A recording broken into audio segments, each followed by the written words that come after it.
30 bikers stared as a 13-year-old kid, his eye bruised black, walked straight up to their president. He looked the man in the eye and asked, "Can you be my dad, for one day?" What they discovered would leave you speechless. Welcome to Blissful Whispers, where we tell the stories that move you.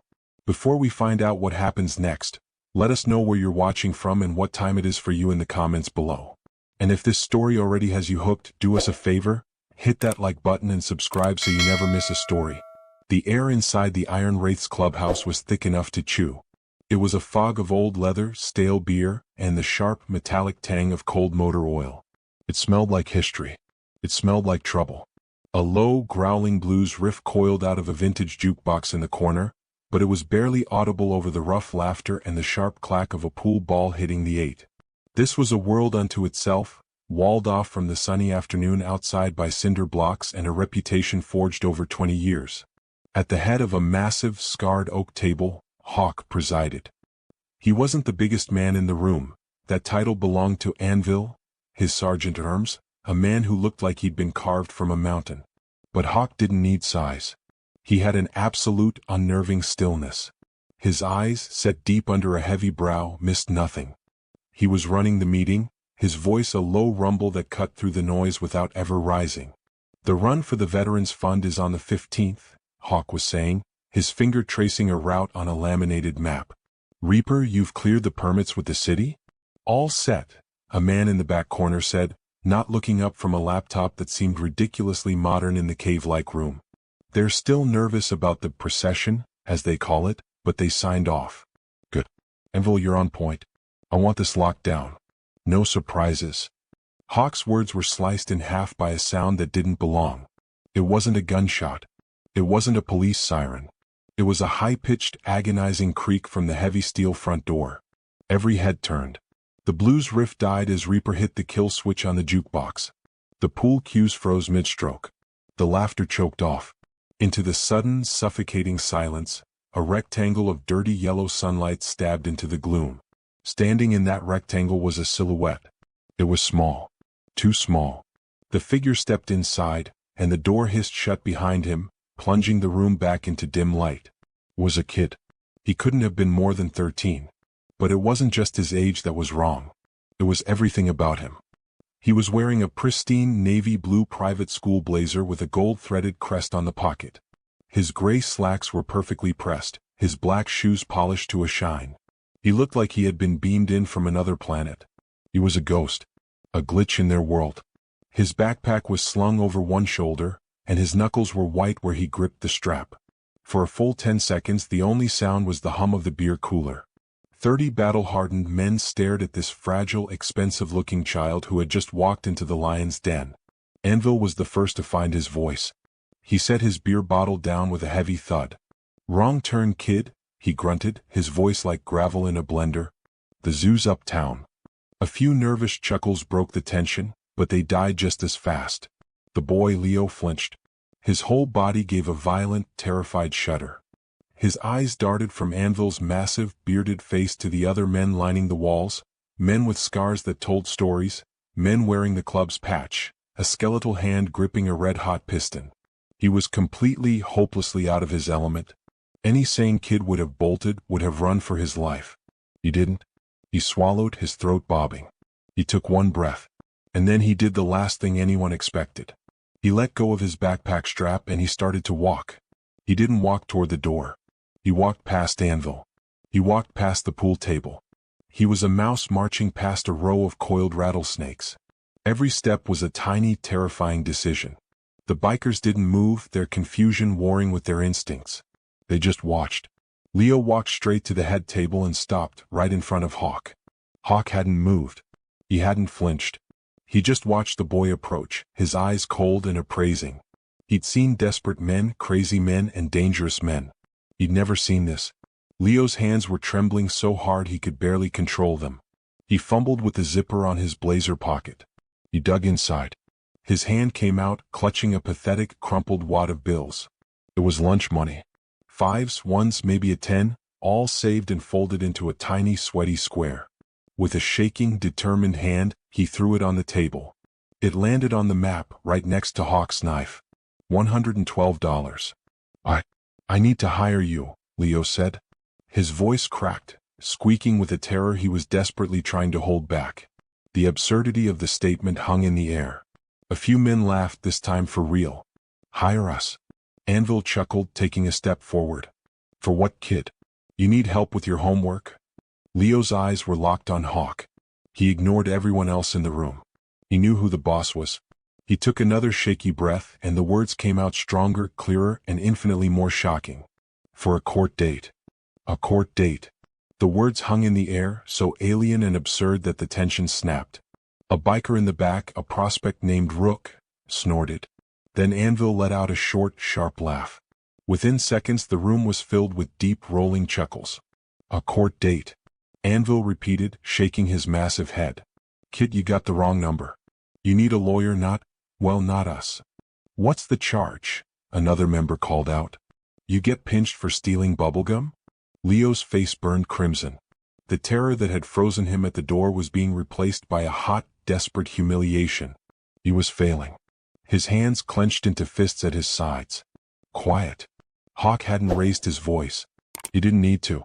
The one word, spoken with the flat finality of a closing cell door, cut through the laughter and killed it instantly.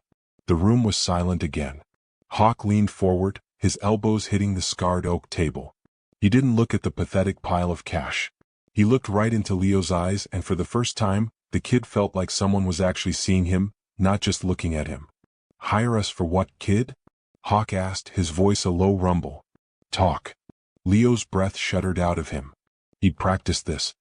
He'd rehearsed it 100 times in his bedroom mirror, but the words still felt stuck. It's my mom, he began, his voice tight. Her name is Sarah.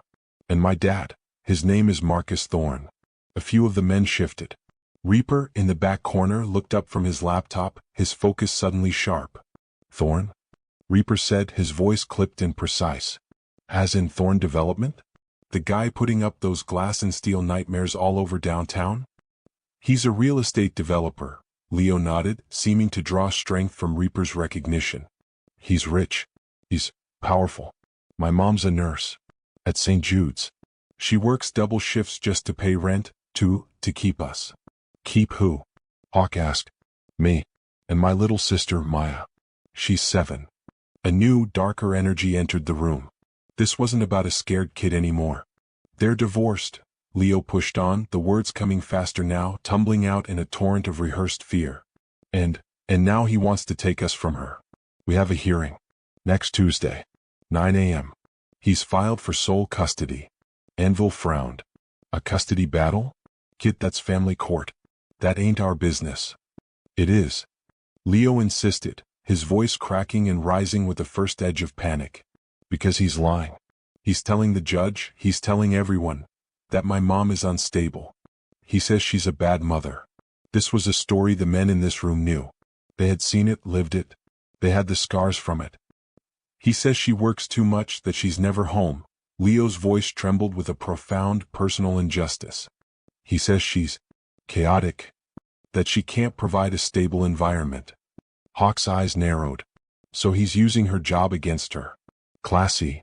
That's not even the worst part, Leo said, his eyes darting to the one grimy window that faced the street. He's using the neighborhood. Our apartment. He's using you. The temperature in the room seemed to drop 10 degrees. Every man in a cut stiffened. What's that mean? Anvil's voice was dangerously quiet. Leo pointed toward the window, toward the street they all considered their territory. He calls this place, our home, a den of criminal activity.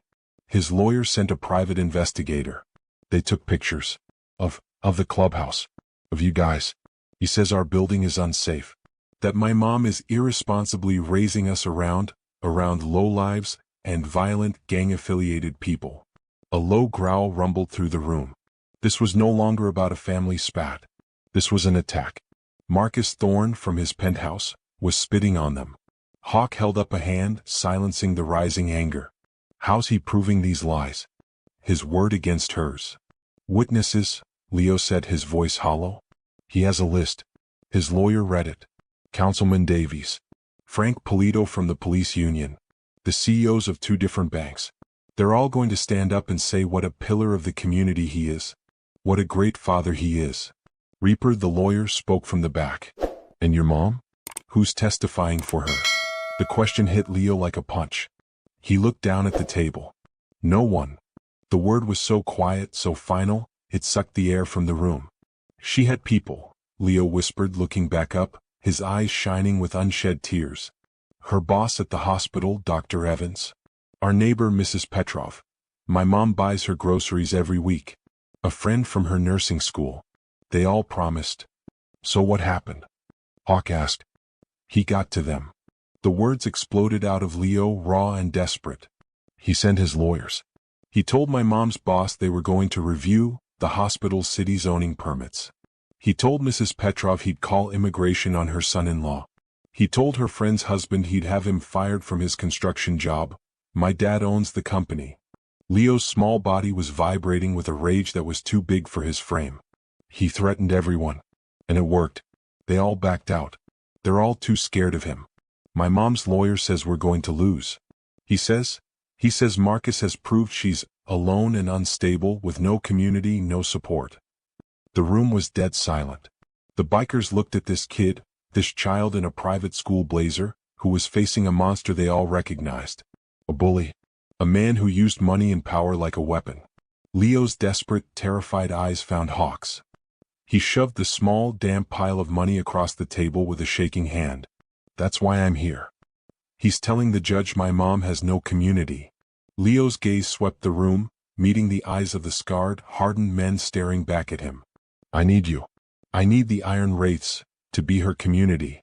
The men stared, stunned by the sheer, desperate brilliance of the request.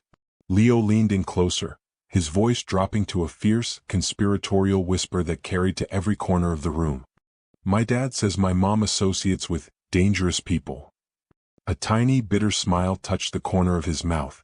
I want him to be right. I need you to be her character witnesses.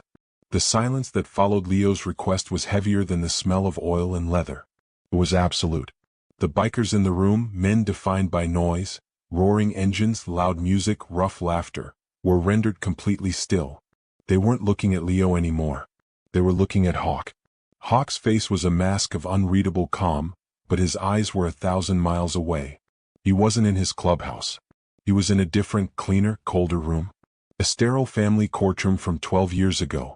He saw his ex-wife Lisa on the stand, her voice trembling with practiced, perfect victimhood.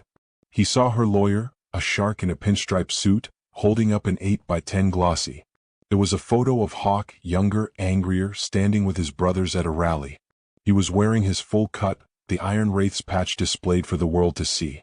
The lawyer's words echoed in his head, as sharp and clear as the day they were spoken. An alleged criminal affiliation. An unsuitable environment for a child.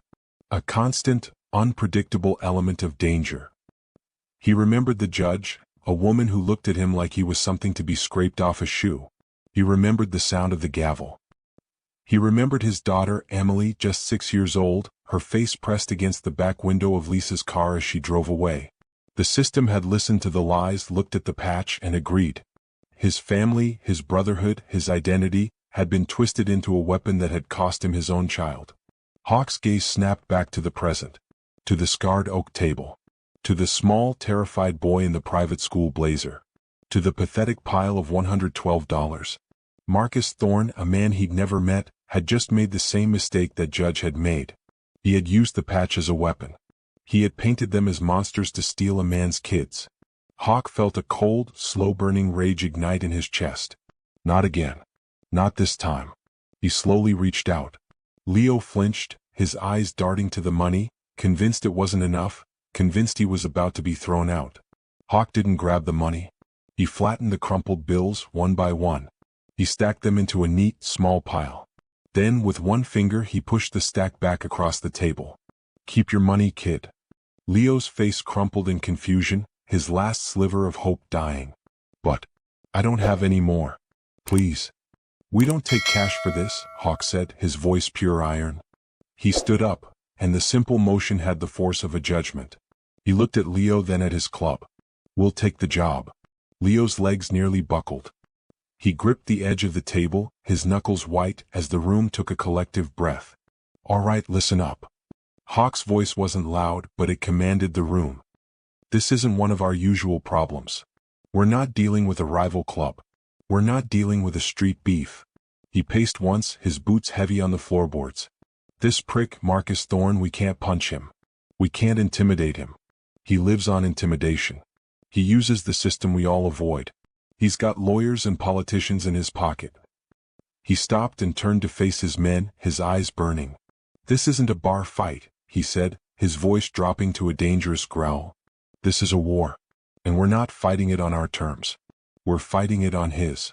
He jabbed a finger toward the door. Thorne just made a mistake. He kicked a hornet's nest. He thinks we're just a bunch of low-life bikers? Fine. We'll show him what this community really does. His gaze scanned the room and locked onto the man in the back corner. Reaper. Reaper Sanchez was already closing his laptop. He stood, a stark contrast to the others. He was clean-shaven, his hair short, wearing a pressed button-down shirt under his cut. He was a man of two worlds. The club had put him through law school. This was his tithe. Boss. You're on, Thorne, Hawk commanded, the words coming like bullets. I want to know everything. I'm not talking about his corporate website. I want his financials. I want his debts. I want his holding companies. I want every ex-girlfriend and angry business partner. I want to know where he sleeps, what he eats, and every single skeleton in his designer closet. This guy is framing us as criminals? Dick, find out what he's hiding. I want enough dirt to bury him under his own penthouse. Reaper gave a single, sharp nod. Consider it done. Hawk turned to his sergeant-at-arms, who was cracking his knuckles, a terrifying grin spreading across his face. Anvil. Yeah, Hawk. You're on the ground. Take Rook and Preacher. You're going to talk to the neighbors. And I mean talk, Hawk stressed the word, his eyes boring into Anvil's. No strong-arming. This kid's mom, Sarah, she's got people too scared to speak. Go unscare them. Find out what Marcus has really been doing. I want affidavits. I want witness statements. I want character references. I want a stack of papers so damn high the judge can't ignore it. Anvil's grin widened. We can be real charming when we want to be. Good. Hawk looked back at Leo, who was watching this, wide-eyed and shell-shocked, as this machine of leather and steel roared to life for him. We've got 6 days. Go home, kid. Tell your mom to keep her head down. Don't tell her you came here. Just tell her help is coming. The next morning, the sun was bright, but it didn't reach the street in front of Sarah's apartment building. It was an old brick tenement, 5 stories of faded grandeur that had seen better decades. It wasn't a slum, but it was worn down by time, indifference, and the specific kind of neglect that comes from a landlord who's just waiting for the tenants to give up. This was the den of criminal activity Marcus Thorne had described. Anvil, Rook, and Preacher didn't roll up on their Harleys. That would have been a declaration of war and invasion. Hawk had been clear. This is his turf. Be ghosts. They came on foot in the mid-morning light. They wore jeans, boots, and their cuts. The leather vests, emblazoned with the Iron Wraith's colors, were non-negotiable. They were there as the club. They were the community Leo had called. The lobby smelled of damp plaster and old cooking. Anvil checked the tenant list. Miller, S4C. Let's start on the ground floor. He knocked on 1A. The door opened a crack. A thin metal chain was visible. A young woman with a baby on her hip peered out, her eyes wide and tired. Ma'am, Anvil said, trying to make his gravel pit voice sound like honey. It didn't work. We're here to talk about Sarah Miller in 4C. The woman's eyes flicked to the patch on his chest. Fear, sharp and immediate, flashed across her face.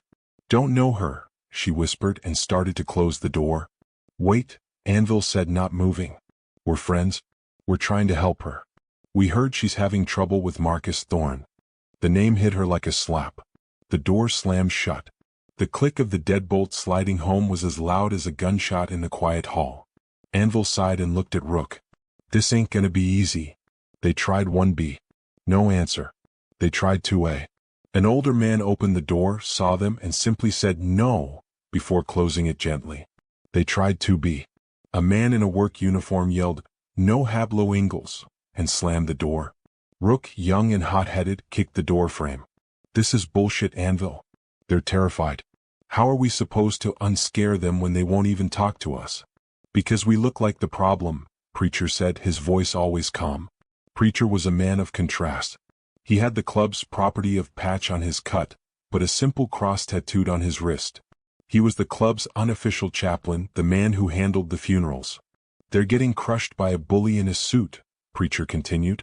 And now here we are, 3 more bullies in leather. They don't see a difference. Let's change tactics. They were back in the lobby when Anvil spotted her. An elderly woman, so frail she looked like a bird, was struggling to get her key into the mailbox. She had a small, wheeled cart of groceries beside her. "Let me," Preacher said quietly, moving ahead.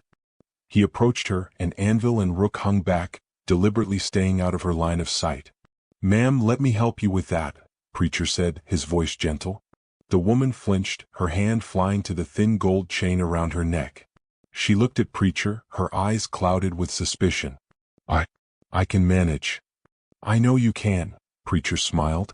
It was a genuine, disarming smile. "But I'm here. Please." He didn't wait for an answer. He gently took the key from her shaking hand, opened the mailbox, and pulled out a small handful of junk mail and a single white envelope. He handed it to her. "Looks like you're popular." She gave a weak, watery chuckle. "Only with the bill collectors." She gestured to her cart. "Now the stairs. My mountain." "What floor?" Preacher asked. "Third. 3A. Well, 3A, it's your lucky day. I'm great at mountains." He grabbed the handle of the cart and pulled it toward the stairwell. The woman, Mrs. Petrov, hesitated for only a second before following. Anvil and Rook fell in line 10 feet behind, their boots silent on the linoleum. They were an escort. When they got to her door, she fumbled with her apartment keys. Preacher waited patiently. "Thank you, young man," she said, finally getting the door open. It's not often." "We're friends of Sarah's," Preacher said, his voice still soft but firm. Mrs. Petrov froze, her hand on the doorknob. She looked past Preacher, seeing Anvil and Rook for the first time. The fear was back, cold and primal. "I don't want any trouble." "We're not here to cause it," Anvil said, stepping forward. "We're here to stop it. We know Marcus Thorne is trying to take her kids." The woman's name, her fight, was a key. The fear in Mrs. Petrov's eyes didn't vanish, but something else joined it, a fierce, sudden anger. She looked up and down the hallway, her eyes darting like a frightened sparrow. "Get in," she hissed, yanking Preacher by the sleeve. "All of you. Now." They crowded into her tiny apartment, a space that smelled of old paper, cabbage, and furniture polish. Anvil and Rook, both huge men, seemed to suck all the air out of the room. They stood by the door respectfully as Mrs. Petrov triple-locked it. "You're the bikers," she said. It wasn't a question. "He said you were monsters." "What did he say, Mrs. Petrov?" Preacher asked, leaning against the wall. "That man," she spat, her accent thick and heavy. "He is not a man. He is a snake. You think this is about her children? This is about this." She slapped the floral wallpaper of her living room. "This building," she said, her voice dropping. "He owns it. Marcus Thorne. He has owned it for 1 year." Anvil and Preacher exchanged a look. This was new. "He wants us out," she continued, her voice trembling with rage. "All of us. He wants to tear this place down, build one of his glass boxes for rich people with no souls. He has tried everything." She began to pace, a tiny, furious whirlwind. "He shut off the heat. In January. For 1 week he said the boiler was broken. We were freezing. Mr. Gonzalez in 3B, his wife is sick. Thorne found out his son-in-law is sin papals. Without papers. He told Mr. Gonzalez if he was not gone by the 1st, he would call immigration. Gone. Just like that." The story tumbled out, a litany of systematic, cruel intimidation. "The girl in 2A, the one with the new baby," Mrs. Petrov said, her eyes wet. "He had a man come, said he was from the city. Said her apartment was unsafe for a child. He made it unsafe. The window is broken. He will not fix it. He said he would call Child Protective Services." "Jesus," Rook whispered from the doorway. "And Sarah?" Anvil asked, his voice a low growl. "Where does she fit in?" Mrs. Petrov looked at him, her expression turning to one of pure reverence. "Sarah? Sarah is our angel. She is the only one who was not afraid. She's a nurse. She's smart. She knows the laws." The final, devastating piece of the puzzle fell into place. She started organizing, Mrs. Petrov said, her hands twisting in her apron. A tenants' meeting. Right here in this room. She found us a lawyer, a young man from legal aid. She was filing complaints with the city, with the housing authority. She was building a case against him. She was winning. Anvil felt his blood run cold. He finally understood. This custody fight, he said. It started 1 week after she filed the official complaint, Mrs. Petrov confirmed, her voice breaking. He is not trying to take her children because she is a bad mother. She is the best mother. He is trying to break her. To silence her. To make an example of her so the rest of us shut up and crawl away. Anvil stood there, the sheer, calculated evil of it washing over him. This wasn't a man. This was a predator. This was a cancer. Marcus Thorne didn't care who he had to crush, who he had to destroy to get what he wanted. He thought his money and his power made him untouchable, better than everyone else. Marcus Thorne doesn't care who he has to crush to get what he wants. He thinks his money makes him better than everyone else. If you're sick of arrogant bullies like Marcus getting away with it, hit that like button to show you stand with Sarah. Only people who admire bullies will just scroll by. Anvil looked at Preacher, then at Rook. The mission had fundamentally changed. This wasn't just about saving a couple of kids. This was about saving an entire building. He turned back to the terrified, brave woman in front of him. He knelt, a shocking gesture from a man his size. It put him at her eye level. Mrs. Petrov, Anvil said, his voice stripped of all its gravel, leaving only a core of pure, cold steel. Are you willing to tell that story, to a judge? Her face went pale. He will destroy me. He will send me back. I have nowhere to go. Anvil reached out and very gently placed his massive hand over her tiny, wrinkled one. She saw the skull and piston tattoo on his knuckles. She saw the patch on his vest. And for the first time she didn't see a threat. She saw a promise. No, ma'am, Anvil said. He won't. Because this time he's not fighting one brave nurse all alone. He stood up, a mountain of leather and denim and resolve. He's fighting us. Reaper's office wasn't an office. It was a nest. Perched 2 stories above a 24-hour tire shop, the small room was accessible only by a rattling fire escape. The air thrummed with the constant, distant hissed whack of pneumatic wrenches and smelled permanently of vulcanized rubber and cheap, burnt coffee. This was where David Reaper Sanchez-Escu did his real work. He hadn't slept. For 48 hours, he'd been mainlining caffeine and righteous fury, his face illuminated by the glow of 3 mismatched monitors. While Anvil and the boys were pounding the pavement, Reaper was running a digital autopsy on Marcus Thorne. Hawk had wanted dirt. Reaper was digging a grave. On the surface, Marcus Thorne was a fortress. His public image was pristine. Thorne Development was the name on every new glass and steel tower slicing up the city's skyline. Articles in business journals praised his vision and urban renewal. Photos showed him shaking hands with the mayor, cutting ribbons and hosting charity galas. He was a pillar. Pillars crumble, Reaper muttered, his eyes scanning a cascade of code. He wasn't looking at the PR. He was looking at the plumbing. He was deep in a maze of Delaware-based LLCs, Cayman Island holding companies, and a web of cross-collateralized loans that would make a mob accountant dizzy. He'd started by pulling the public records for the buildings Thorne claimed to own. Then he pulled the loans on those properties. That's when he found the first thread. A $5 million bridge loan from a high-interest, predatory lender. It was secured against a property Marcus already had a conventional mortgage on. It was a desperate, stupid move. Reaper pulled the thread. The $5 million led him to another shell company, which led him to a series of defaulted payments on construction materials. That led him to a $40 million lien filed by a steel contractor. He kept pulling. The entire, glittering empire of Thorne Development wasn't just a house of cards. It was a house of cards balanced on a single, buckling table leg. Marcus Thorne wasn't just rich, he was a dead man walking. Holy! Reaper whispered, leaning back as the full picture materialized on his screens. Marcus Thorne was leveraged to the breaking point. The glass towers were mortgaged to 110% of their value. The new projects were all funded by junk-level bridge loans at astronomical interest rates. He'd been shuffling debt, borrowing from Peter to pay Paul, robbing one project to pour concrete at another.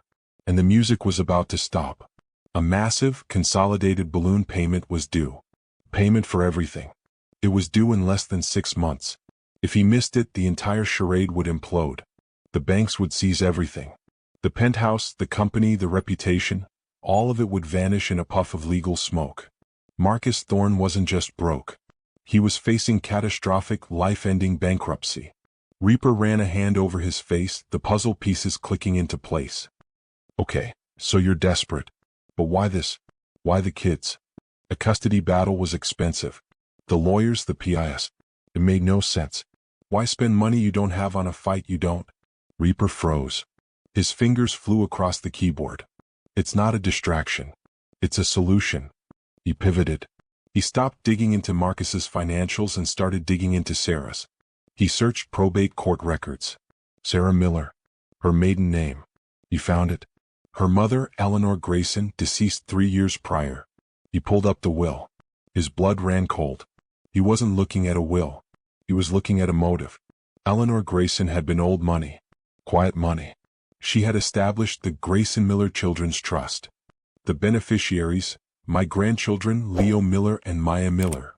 Reaper scrolled down, his heart pounding. The assets, a portfolio of blue-chip stocks, municipal bonds, and the deed to a brownstone in the city's wealthiest district. Reaper did a quick back-of-the-envelope calculation. The trust was worth, at minimum, $10 million. And then he saw it. The final, devastating clause. The linchpin. The assets of said trust, he read aloud, his voice a horrified whisper, are to be administered and managed at their sole discretion by the children's legal primary guardian, until the youngest beneficiary, Maya Miller, reaches the age of 21. At their sole discretion. The legal implications hit Reaper like a physical blow. The guardian had the power to invest the funds, to move them, to borrow against them, to use them as leverage. If Marcus Thorne won custody, he wouldn't just get his kids. He would get his hands on $10 million in clean liquid assets. It was the exact amount he needed to satisfy his creditors. It was his lifeline. Reaper stood up from his chair, a jolt of pure, cold adrenaline hitting him. This wasn't a custody battle. This was a heist. This wasn't a broken family. This was calculated, predatory grand larceny. The slumlord tactics Anvil had discovered. That was the method. He was systematically destroying Sarah's reputation as a tenant and a mother, manufacturing the unstable environment he needed to win in family court. He was willing to destroy his ex-wife. He was willing to terrorize an entire building of innocent people. He was willing to emotionally manipulate his own children, all to steal their inheritance and save his own worthless skin. Reaper just uncovered the truth. This was never about family, it was about cold, hard cash. Marcus is willing to ruin his ex-wife and manipulate his children just to cover his own greedy mistakes. What do you think of predators like this? Let us know in the comments. And if you haven't already, hit subscribe, because we're going to need everyone on our side to take this guy down. It was T-minus 24 hours. The clubhouse, for the first time in memory, felt like a war room. Hope, a commodity usually in short supply, was actually present. Reaper had his laptop wired to a large, wall-mounted TV, displaying a complex web of Marcus Thorne's finances. It looked like a spider's web of leveraged debt and shell companies. Anvil was at the main table, a stack of handwritten statements in front of him. Mrs. Petrov is in, he reported, his voice low and satisfied. She's terrified. But she's more pissed off than she is scared. She'll testify. So will the family in 5A. We've got him on a dozen housing violations, and that's just for starters. It's more than enough, Reaper said, not looking up from his screen. We don't just have motive anymore. We have a pattern. We're going to walk into that courtroom and prove that Marcus Thorne isn't just a bad father. He's a racketeer. He's been systematically terrorizing an entire building. Hawk nodded, a rare, thin smile on his face. He thinks he's fighting a scared nurse working double shifts. He has no idea he's walking into a goddamn ambush. The sharp, jarring brarring of the clubhouse's landline cut through the room. It was an ancient rotary-style phone bolted to the wall, a relic from a time before cell signals. It was the club's official line, and it almost never rang. Preacher, closest to it, picked it up. Iron Wraiths, he said, his voice flat. He listened. The color drained from his face. Hold on. He covered the receiver. Hawk. It's Sarah Miller. She's hysterical. Crying so hard I can't understand her. Hawk was across the room in 3 strides. He took the phone. Sarah. This is Hawk. Calm down. Breathe. Tell me what happened. Her voice came through the receiver, thin, high-pitched, and shattered by sobs. Diki. Barrows. My lawyer, he called me, he was screaming. He said you ruined everything. He said Marcus knows. Knows what? Hawk said, his voice a cold, hard anchor. Sarah, what did Barrows say? He said Marcus's lawyers. They filed an emergency motion. Something about witness intimidation. As the words left Hawk's mouth, a sharp, official knock. Knock, knock, echoed from the heavy steel front door. It wasn't a friendly knock. It wasn't a brother. It was the sound of the outside world, the sound of the system. The entire room froze. Anvil looked at Hawk, who was still on the phone, his face now a mask of cold stone. Anvil jerked his chin at Rook, who walked to the door and looked through the peephole. Rook's shoulders tensed. Cops, he whispered. Sheriff's Department. Anvil shoved him aside and yanked the door open. 2 uniformed sheriff's deputies stood on their doorstep. They were all spit polish and professionalism, their hands resting comfortably on their holstered sidearms. This was not a social call. We're looking for a Michael Havoc, the senior deputy said, his voice devoid of any emotion as he read from a thick packet of documents. A David Sanchez.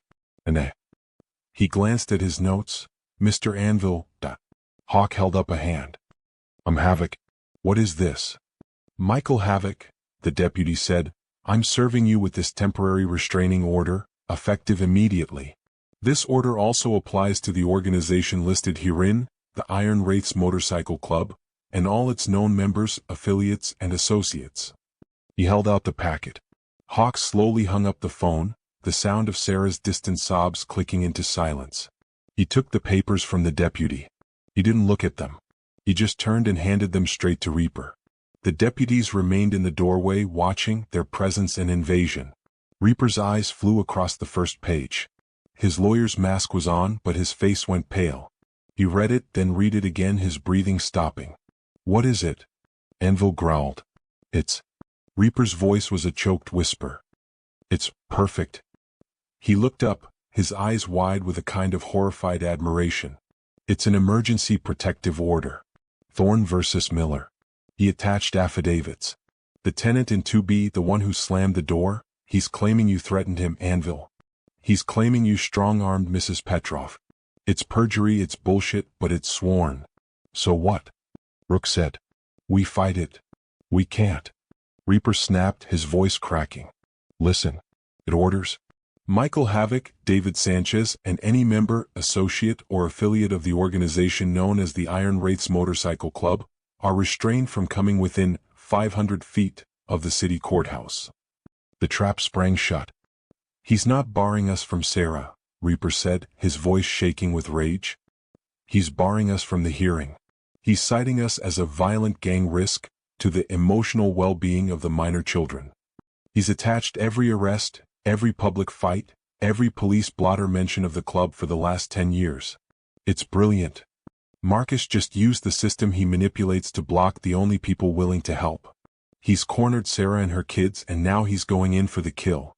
If you believe the system is broken and stacked in favor of rich manipulators, smash that like button. Don't let people like Marcus win.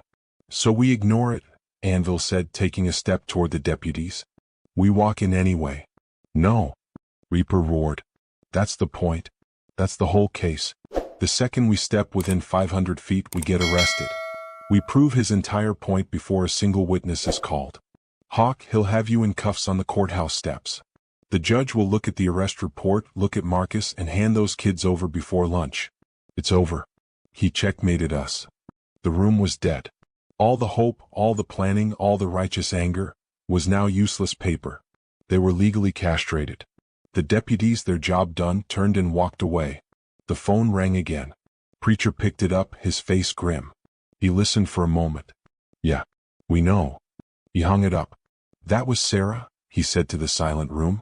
Barrows just officially quit. He emailed her his withdrawal. He told her she's unrepresentable and that he won't subject his career to a RICO investigation by associating with us. He looked at Hawk. She's alone. The hearing is at 9 a.m. tomorrow. And she has no lawyer. A total, complete rout. Hawk stood motionless by the table. He picked up the heavy, ceramic coffee mug he'd been holding. He stared into the black liquid for a long, silent second. Then, with a roar of pure, suffocated rage, he hurled it against the cinder block wall. The mug exploded, a spray of ceramic shards and hot coffee, and the sound of it shattering was the only sound in the world. They had lost. The clubhouse was a tomb. The only sound was the slow, rhythmic drip, drip, drip of coffee running down the cinder block wall, pooling on the floor beneath the ceramic shrapnel of Hawk's mug. The air was thick with the smell of stale beer, old leather, and now the bitter scent of total failure. Anvil was staring at the puddle on the floor, his massive shoulders slumped, his hands clenched so tight his knuckles were white. Rook sat at a table, his head in his hands. Preacher was methodically sweeping up the broken shards, his face a grim mask of practiced resignation. Defeat was a heavy, suffocating blanket. They had been outsmarted, outmaneuvered, and neutered by the very system they despised. So that's it, Anvil's voice was a low, dead rumble. He wins. We can't even show up. We do and we prove him right. He wins, Rook agreed, his voice muffled. He used our own reputation against us. He just wins. Reaper hadn't moved. He was still standing by the table, staring at the sheaf of legal papers in his hand. He wasn't looking at the wall. He wasn't smelling the coffee. He was reading. He read the restraining order once, then twice, then a third time. A strange sound cut through the gloom. Ha! It was a sharp, dry, humorless bark. All eyes snapped to Reaper. He was smiling. No, not smiling. He was baring his teeth. What? Anvil growled. What the hell is funny? This, Reaper said, holding up the packet. This is a masterpiece. It's brilliant. He's a hell of a lawyer. He tapped the first page. He cites case law. He attaches affidavits. He's boxed us in from every conceivable angle. Reaper, you're not helping, Hawk said, his voice flat. He was still staring at the coffee stain on his wall. No, boss, you're not listening, Reaper said, his voice suddenly electric, sharp with the thrill of discovery. He is a brilliant lawyer. But he's arrogant. He's lazy. He thinks he's fighting a stereotype, a cartoon. He walked to the center of the room, holding the paper like a prosecutor. Listen. Listen to the exact words, Reaper commanded, his lawyer's voice taking over. He read from the order, are hereby restrained from coming within 500 feet of the city courthouse. Michael Havoc, David Sanchez, a Mr. Anvil. He names us. The ones he could identify. He paused, letting the words hang in the air. And then, Reaper continued, he adds the kill shot, and the organization known as the Iron Wraiths Motorcycle Club, and all its known members, affiliates, and associates. A heavy silence fell as the club tried to see what he saw. He barred the club, Reaper said, a slow, predatory grin spreading across his face. He barred the patch. He barred our colors. He barred the violent gang he's been selling to the judge. Hawk turned, his eyes narrowing, the cold, calculating light returning. He barred the Iron Wraiths Motorcycle Club. Exactly, Reaper said, pointing at his boss. He didn't bar Michael Havoc, concerned citizen and owner of Havoc's Custom Auto. He didn't bar Paul Jensen, a local community volunteer who runs a soup kitchen. He nodded at Preacher. Reaper tapped his own chest. He sure as hell didn't bar David Sanchez, licensed attorney at law, from representing his new client. He just barred Reaper, associate of the Iron Wraiths. The fog of defeat in the room didn't just lift, it evaporated. It was replaced by a cold, sharp, unifying fury. Hawk was still. He walked to the table and calmly picked up Anvil's stack of affidavits from Mrs. Petrov and the other tenants. He tapped them against the wood, his focus absolute. All right. New plan. The cut stay home. The men looked down at their leather vests, the patches they had bled for, the uniforms that defined their lives. All of it, Hawk said, his voice leaving no room for argument. The colors, the patches, the steel-toed boots. It all stays here. Marcus Thorne wants to fight in his world? Fine. We're going to his world. He looked around the room at the grizzled, bearded, and tattooed men who were his family. This, he said, is going to be the hard part. Go home. Now, go through your closets. Find the best goddamn thing you own. The suit you got married in. The one you wore to your mother's funeral. I don't care if it's 30 years old. If you don't have one, go buy one. You've got till 9 a.m. He leveled a finger at Anvil, whose beard was a wild, gray forest. And shave. All of you. Get a haircut. Trim the beards. We're not walking into that courthouse as a club. Rook looked confused. So what, we're just pretending to be other people? No, Hawk said, his voice pure iron. We're not pretending. We're reminding them who we are. He told the judge Sarah's community was a violent gang. We're going to walk in there and show that judge exactly what her community looks like. We'll show them a business owner, a lawyer, a non-profit organizer, and 15 concerned, voting, tax-paying neighbors who are sick of a rich prick terrorizing their friend. Hawk picked up his keys from the table. The cold, calculating smile was back, and it was terrifying. Tomorrow he's not fighting the Iron Wraiths. He's fighting us, and we are going to beat him at his own game. The Honorable Judge Maria E. Santos presided over Department 4B, a room designed to suffocate hope. The air was sterile, chilled to an unnatural degree. The only sound was the low, oppressive hum of the fluorescent lights overhead. The walls were a pale, sickly beige, the wooden benches polished to a shine that reflected the cold light. This was a place for deconstructing lives, not saving them. At the plaintiff's table, Marcus Thorne looked immaculate. His navy blue suit was custom-tailored, his silver hair perfectly coiffed. He looked like a man who belonged in rooms like this, a man who had built them. Beside him, his lawyer, a shark named Jennings, shuffled his thick pile of documents with a smug, reptilian confidence. He occasionally leaned over to whisper to his client, a small, dismissive smile playing on his lips. At the defendant's table, Sarah Miller was the picture of isolation. She was alone. Her bargain bin suit, the best she owned, was slightly rumpled. Her hair was pulled back in a tight, functional bun that only highlighted the exhaustion and raw panic in her eyes. The empty chair beside her, where her lawyer, Barrows, should have been, was a gaping physical accusation. In the matter of Thorne versus Miller, Judge Santos said, her voice amplified by a microphone. Ms. Miller, the court was informed this morning that your counsel, Mr. Barrows, has filed a motion to withdraw. Is that correct?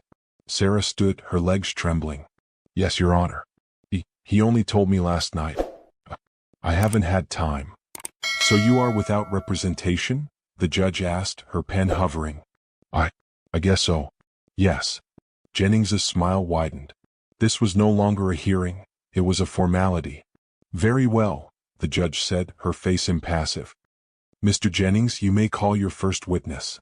Thank you, Your Honor. The plaintiff calls Sarah Miller to the stand. For the next 30 minutes, it wasn't a cross-examination. It was a dissection. Jennings was polite, his tone dripping with false sympathy, which made every cut deeper. Ms. Miller, you're a registered nurse, correct? At St. Jude's? Yes. And you often work double shifts? 60, 70-hour weeks? Yes. The hospital is short-staffed and I need the... So you'd agree you are, by your own admission, rarely at home with your children? I'm home. I have to work. Of course. And when you are home, you've been spending your evenings organizing. What is it, at tenants' union? We were just... Mr. Thorne was... Just a yes or no, Ms. Miller? Were you organizing these meetings instead of spending time with your children? Yes, but... And these meetings involved... confrontations? Shouting? Anger? Would you call that a stable environment for a 7-year-old, Ms. Miller? All that chaos. He paced, building his rhythm, painting his picture. He brought up her failed attempts to find witnesses. He brought up Barrows quitting.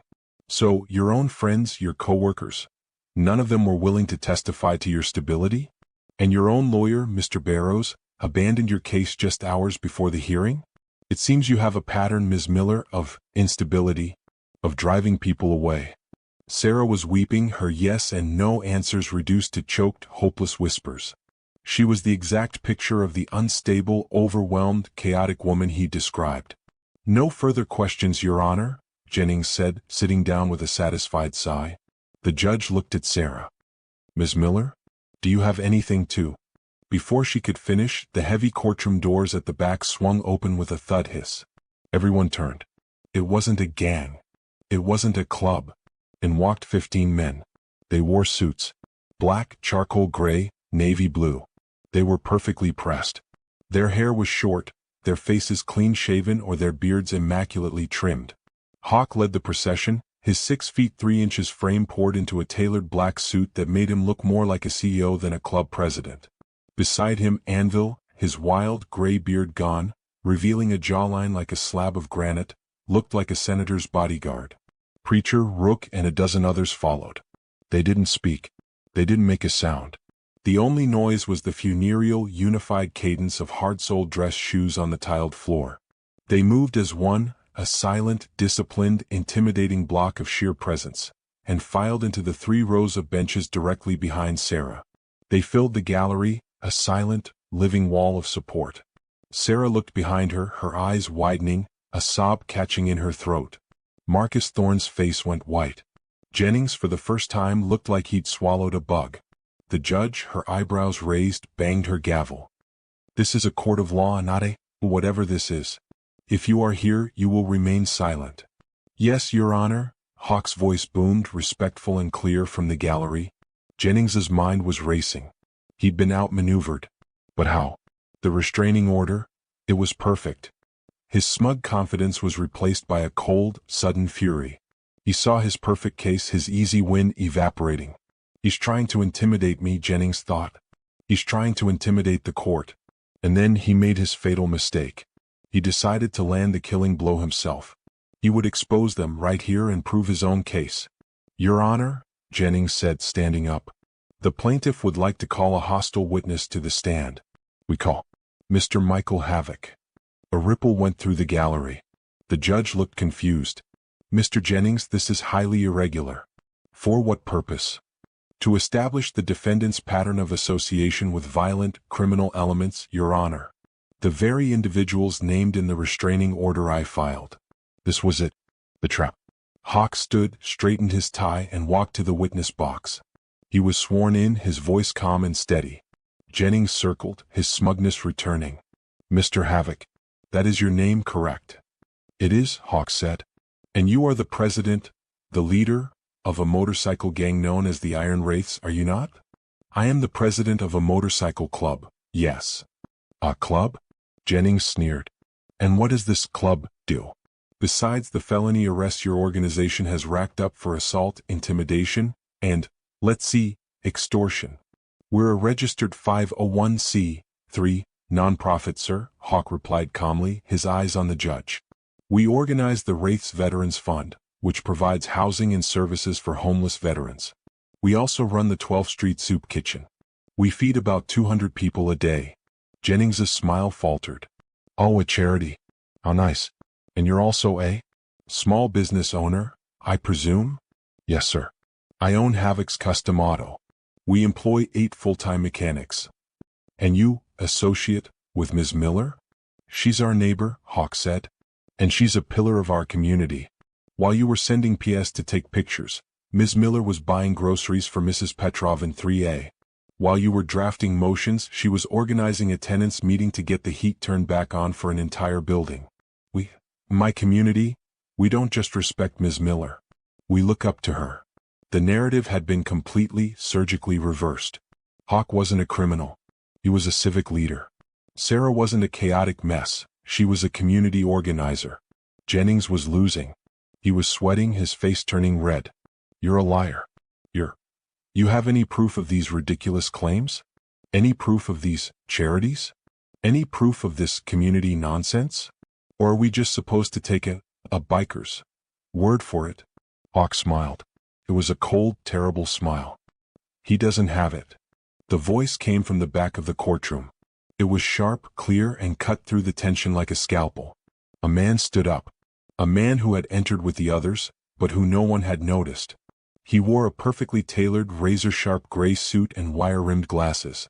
He was holding a heavy, worn leather briefcase. It was Reaper. The judge banged her gavel. And who are you, sir? Sit down. You are out of order. Reaper walked past the bar and stood next to Sarah, placing his briefcase on the table. He looked at the judge, his face a mask of pure, cold, legal professionalism. My apologies, Your Honor. David Sanchez, attorney at law. I'm joining the defense as co-counsel for Ms. Miller. This is it. Reaper is about to drop the hammer. If you're ready to see Marcus finally get what he deserves, comment, "I stand for justice," right now. Only people siding with the bully will stay silent. Chaos. Jennings was on his feet. Objection.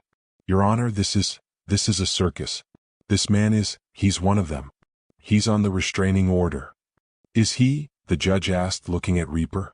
The order restrains David Sanchez, associate of the Iron Wraiths Motorcycle Club, Reaper said, his voice like ice. I am David Sanchez, member of the State Bar. I'm here representing my client. Unless Mr. Jennings is suggesting that my personal associations, outside of this courtroom, disqualify me from practicing law? That's a very bold and potentially slanderous accusation. Jennings's mouth opened and closed. He'd been legally checkmated. He sat down, his face the color of ash. Very well, Mr. Sanchez, the judge said, her eyes flashing with a new, intense interest. The witness is excused. The floor is yours. Hawk stepped down and rejoined his brothers, a silent, satisfied wall. Thank you, Your Honor, Reaper said, opening his briefcase. The plaintiff has presented a narrative of an unstable mother.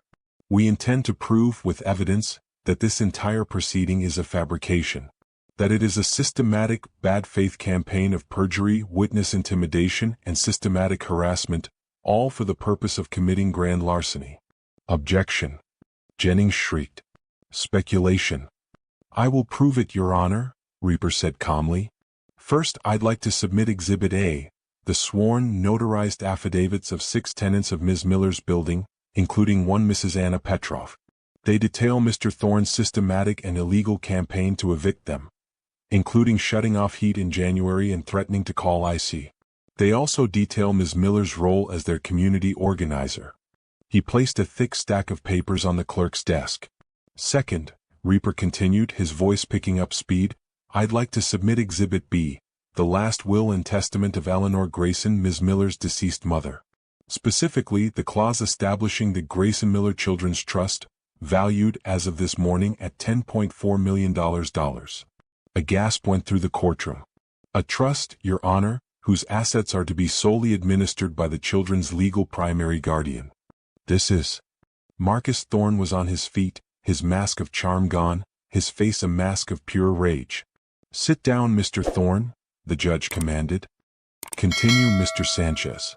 I believe Mr. Thorne's outburst is related to Exhibit C, Reaper said, a full, certified financial workup of Thorne Development. It shows Mr. Thorne is not a pillar of the community. He is a man facing catastrophic bankruptcy.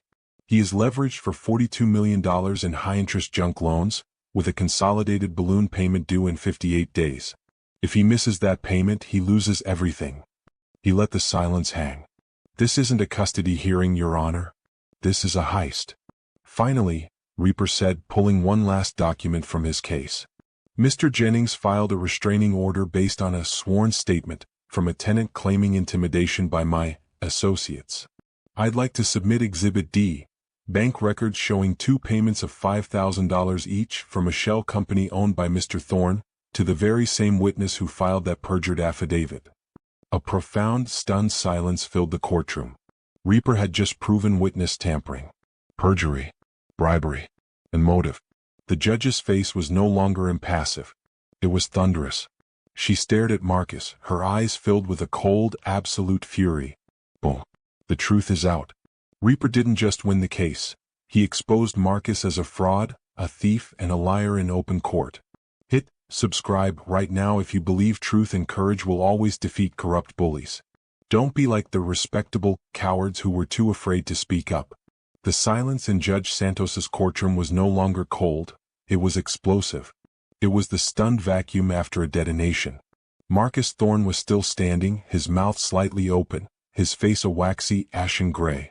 The mask of charm and power had been incinerated, leaving only the terrified, hollow man underneath. His lawyer, Jennings, was sitting, his head in his hands, staring at his own legal pad as if it held the answers to a dead language. Judge Santos looked at Marcus, her eyes stripping him bare. There was no sympathy. There was only the cold, sharp fury of the system when it discovers it has been so flagrantly manipulated. In the matter of Thorne versus Miller, she said, her voice like cracking ice, this court finds the plaintiff's petition to be not only without merit, but to be a malicious, fraudulent, and predatory abuse of the legal process. She didn't look at Sarah. She was still locked on Marcus. Custody of the minor children Leo Miller and Maya Miller is hereby granted solely and fully to the defendant, Miss Sarah Miller. Gavel. A permanent restraining order is issued against Mr. Thorne on behalf of Ms. Miller and her children. Gavel. And finally, she said, gathering Reaper's exhibits into a single damning pile, this court is referring this entire case file, including the exhibits presented by Mr. Sanchez and a transcript of today's proceedings, to the District Attorney's Office for immediate investigation into counts of perjury, conspiracy, witness tampering, and financial fraud. Gavel. This court is adjourned. Marcus Thorne's legs gave out. He collapsed into his chair, a man whose entire world had just been demolished in under 60 seconds. In the gallery there was no cheering. No applause. The 15 men in suits simply stood, a silent, unified column. Sarah sat at the table, her entire body shaking as a tidal wave of relief, so profound it was painful, washed over her. Reaper placed a hand on her shoulder. "It's over, Sarah." She turned, her face wet with silent tears, and looked at the men standing behind her. She tried to speak, but no words came. Hawk gave a single nod. "Let's go home." They moved as one. Preacher and Rook stepped into the aisle, clearing a path. Hawk and Reaper flanked Sarah, with Leo, who had been waiting in the hall and had heard the verdict, gripping his mother's hand. Anvil and the others formed a tight, protective diamond around them as they moved. They weren't a motorcycle club. They were a Secret Service detail. As they passed the plaintiff's table, Marcus Thorne shot up, his face purple with a desperate, last-ditch rage. "Sarah. You can't, you bitch, you'll never." He lunged toward them. He didn't get 2 steps. Anvil, who was bringing up the rear, didn't turn. He simply stopped, planting himself in Marcus's path. He was a mountain in a button-down shirt. He didn't raise his hands. He didn't speak. He just looked at Marcus. It was a look that contained all the intimidation, all the violence, all the raw, unfiltered power that Marcus had tried to paint them with. And it was all real. Marcus flinched back as if he'd hit a brick wall. His bravado, his rage, his entire life of bullying, all shattered against that one silent, immovable object. He shrank, his eyes darting away, and he was nothing. A small, pathetic, defeated man.